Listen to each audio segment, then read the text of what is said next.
నిజామాబాద్ జిల్లా ఎడపల్లి మండలం ఠానా ఖలాన్ గ్రామంలో మహాశివరాత్రిని పురస్కరించుకొని నిర్వహించిన కుస్తీ పోటీలు అందరినీ అలరించాయి. శివాలయం వద్ద వివిధ ప్రాంతాల నుంచి వచ్చిన మల్లయోధులతో స్థానిక సర్పంచ్ పాల్డా భాస్కర్ రెడ్డి ఆధ్వర్యంలో కుస్తీ పోటీలు నిర్వహించారు. గెలుపొందిన కుస్తీ వీరులకు సర్పంచ్ భాస్కర్ రెడ్డి బహుమతులు అందజేశారు.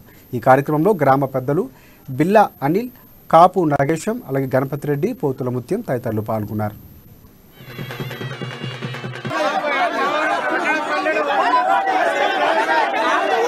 ఈరోజు మహాశివరాత్రి సందర్భంగా ఠానాఖలంలో మహాశివరాత్రి సంబరాలు జరుపుకోవడం జరుగుతుంది. అంతేకాకుండా ఈరోజు కుస్తీ పోటీని నిర్వహించడం జరిగినది. దాంట్లో మన యోధులు పాల్గొన్నారు, బహుమతులు ఇవ్వడం జరిగినది. అంతేకాకుండా అన్నదాన కార్యక్రమం నిర్వహించడం జరిగినది. భక్తులు వేలాది భక్తులు పాల్గొని ఈ మహాశివరాత్రి లింగేశ్వరుని దర్శనం చేసుకున్నారు అందరూ.